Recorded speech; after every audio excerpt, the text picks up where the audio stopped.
Hola mis queridos, ¿cómo están? Espero que todos estén bien. Más una vez estamos aquí para dar inicio a más una clase que es muy importante sobre lo que es dando un seguimiento al control de signos vitales. En las clases anteriores ya habíamos hablado sobre la presión arterial y la temperatura y hoy vamos a estar hablando sobre la frecuencia cardíaca y la frecuencia respiratoria y la importancia de ellos antes de cualquier consulta, la forma de controlar sus fases y su concepto. Bueno, antes que nada vamos a hablar sobre la frecuencia cardíaca o la respiración. La respiración es el intercambio de oxígeno y dióxido de carbono que se lleva a cabo en los pulmones y los tejidos. Bueno, antes que nada tenemos que saber que la respiración, al hacer la forma de respirar es lo que inhalamos aire. Inhalamos, exhalamos, metemos aire, sacamos aire. Bueno, debemos saber la forma de controlar la respiración, y cuando hay un aumento acima de su valor normal, cómo le llamamos, y el valor cuando hay una disminución de la respiración abajo de lo normal. Bueno, le decimos aumento de la respiratoria o de la frecuencia respiratoria, taquipnea. La taquipnea significa cuando hay aumento en la respiración, y la bradipnea es cuando hay un descenso o disminución de la frecuencia respiratoria. Para controlar la frecuencia respiratoria nada más necesitamos de un reloj con segundero. Vamos a estar controlando por 1 minuto o 60 segundos. El paciente nada más tiene que estar tranquila. Si es posible, no puede presentar ningún tipo de dolor, ningún tipo de molestia, para que esto ayude a que tengamos un resultado más rápido y positivo. Bueno, es importante antes de cualquier consulta la entrevista al paciente. Si el paciente llega muy cansado, con mucho dolor, asustado o algo que le haya pasado, esto puede causar un aumento de la respiración. Entonces es importante preguntar si vino caminando, si vino pedaleando de bicicletas, que todo eso hace que el paciente esté cansado y que aumente la respiración. Bueno, es importante saber la forma de controlar la respiración. No hay secreto, es algo muy fácil. Nada más hay que saber que no hay necesidad de informar al paciente que vamos a estar controlando su respiración, ya que es algo voluntario.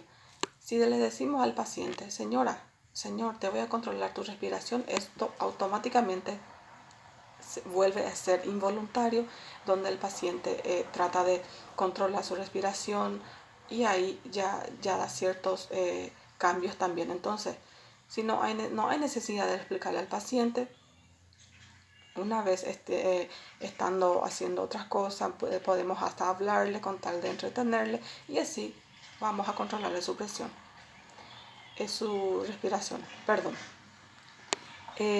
Tenemos que también saber que la frecuencia respiratoria, para controlar la frecuencia respiratoria, como les había dicho, el paciente no puede no puede tener ningún tipo de malestar, ningún tipo de dolor.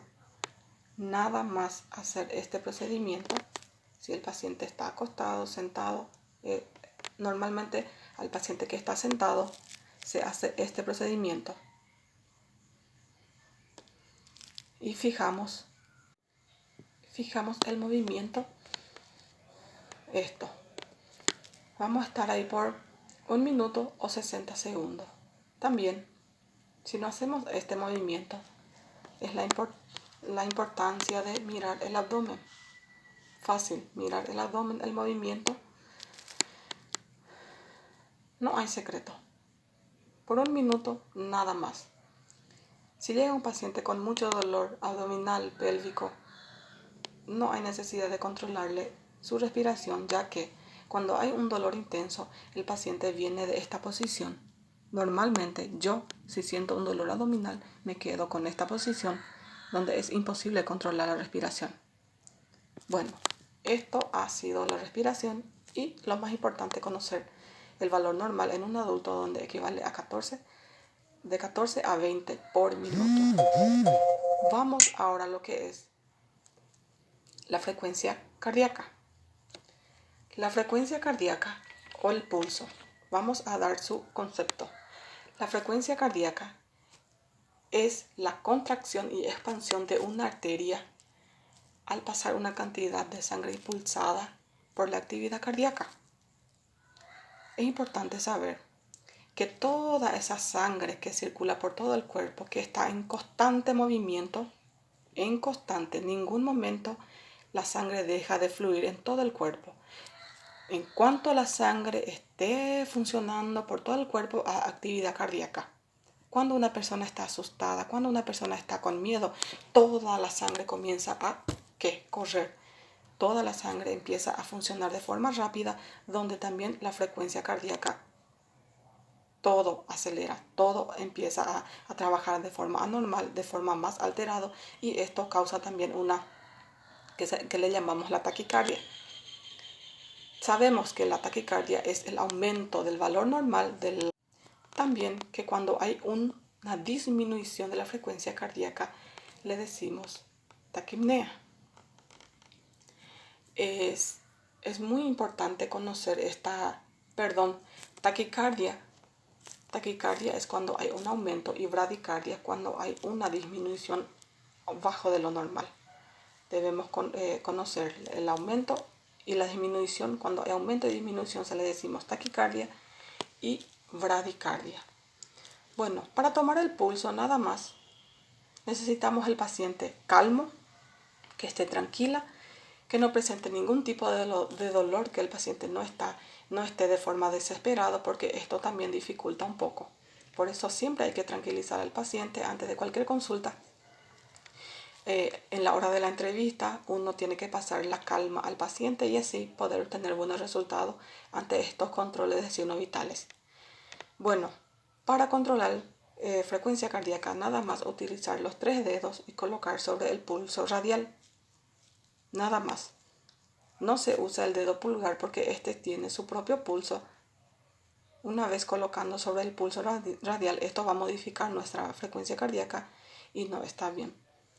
Es importante usar lo que es la palpación. Hoy día ya las tecnologías están avanzadas, ya hay maquinitas, todo con el oxígeno, viendo el oxígeno, ahí ya sale la frecuencia cardíaca. Entonces es muy importante sentir, tocar, palpar al paciente, y así también a través de eso pasarle una tranquilidad. Nada más sentir la frecuencia cardíaca, el pulso, concentrar en el latido y empezar a contar por 1 minuto o 60 segundos. No le damos caso a los sonidos de afuera, nada más sentimos el pulso por 1 minuto, tranquilamente, sin apuros, hasta tener. También quería hablarles sobre los factores que influyen en la frecuencia cardíaca, tanto en la aceleración y la disminución. Por ejemplo, como ya le había comentado, un paciente con dolor sí o sí va a tener la frecuencia cardíaca acelerada. Un paciente cansado, un paciente con miedo, que ya les había dicho, un paciente con fuertes emociones sí o sí tiene la frecuencia cardíaca acelerada. Mismo con una crisis hipertensiva, todo esto acelera. De repente tuvo una noche mal dormida, también esto influye muchísimo. Sabemos que cuando hay un insomnio puede haber otros tipos de factores como la hipertensión u otros tipos de factor que ahí también ya puede causar modificaciones en los signos vitales, alteraciones también. Bueno, mis queridos, espero que esto les haya llegado, que les sirvan de muchos aprendizajes. Más adelante, cuando todo esté a la normalidad, si Dios permite, estaremos haciendo en pacientes y así poder tener una aula práctica así como debe ser. Es todo por hoy. Les agradezco por su atención y nos veremos muy pronto. Chao, chao.